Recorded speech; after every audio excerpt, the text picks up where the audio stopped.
Frenzy Moon. Yes, it's available right now to stream. I saw it on Amazon. So anyhow, though, all right, look. I'm going to read the plot and then give you my thoughts because I got some thoughts about this one. So it's about 6 college grad students and a mysterious stranger battle a pack of ferocious werewolves in a secluded cabin. That's all you need to know when it comes to the story, all right?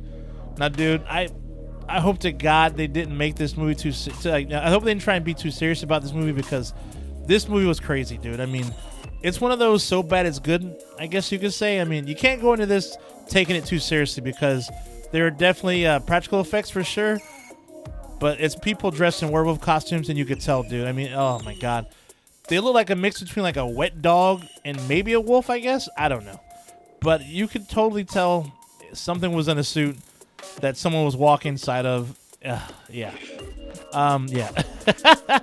But I will say people did get work, though, in the first 10 minutes, man. I'm talking about, like, I mean, slice and dice, dude. Good blood just squirting everywhere and shit. I think 4 deaths in the first 10 minutes, so that was cool. Obviously, there was more throughout the movie as well, but the acting, not good.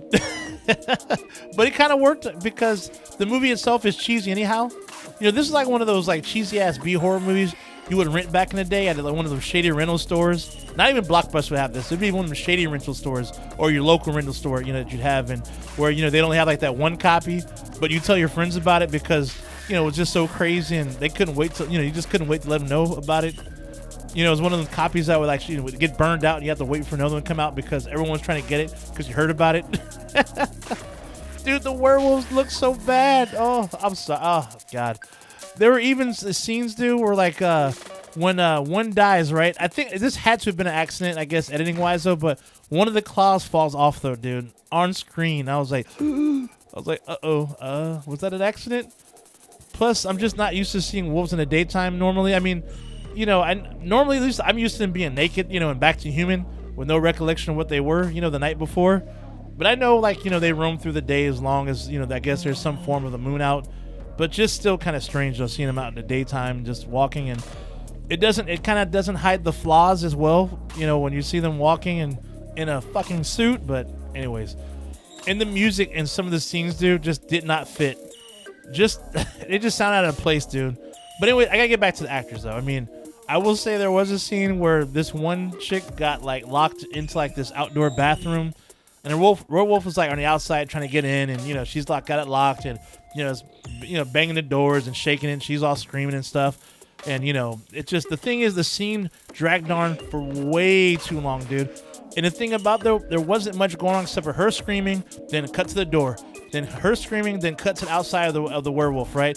The mouth opening up, you know, and drooling and shit. Then back to her screaming, and then the door shaking, then the lock shaking, and this and that. And she's like, what do you want from me? It just went on for so long. I'm like, is anything going to happen?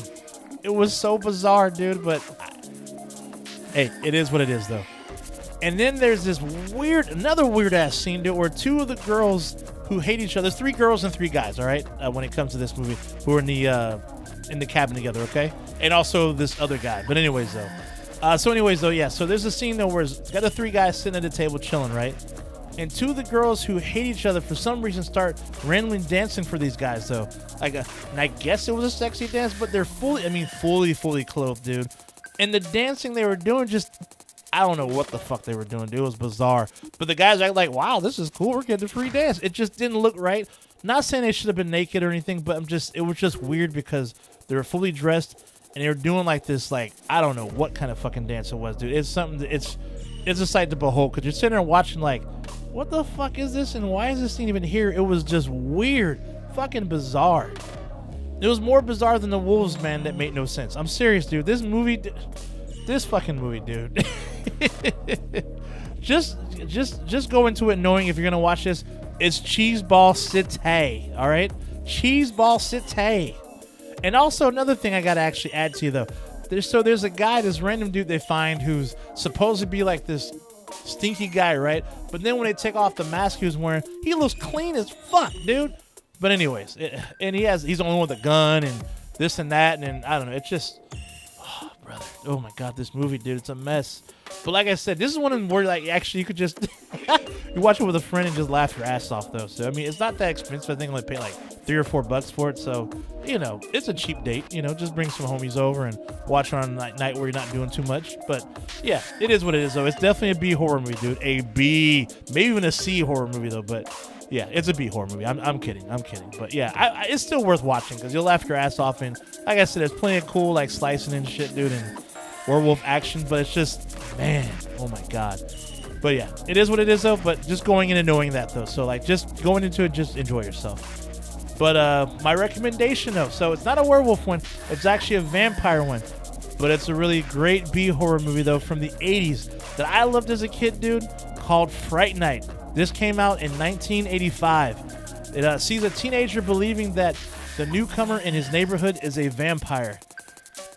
He turns to an actor. He turns to an actor in a television-hosted horror movie show to help deal with the undead. Dude, this one has it all. It has a horror movie, dude. I mean, it has horror, funny-ass banter and comedy, great-ass characters, a really good villain. You can almost look at this one as a vampire version of Back to the Future, at least when it comes to two main protagonists, though. I mean, the relationship they have, dude, is like, it just kind of reminds you of Doc and, I'm forgetting his name, Marty McFly. Just kind of reminds you of that, though. But if anyone thinks the same thing, let me know in the comments, dude, because please tell me I'm not alone in this, though.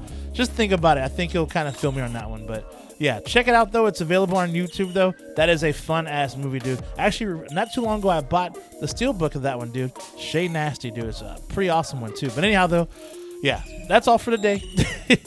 Stay nasty, my friends, and I'll see you at the next one. Shay Nasty out. I'll see you soon. Like and subscribe.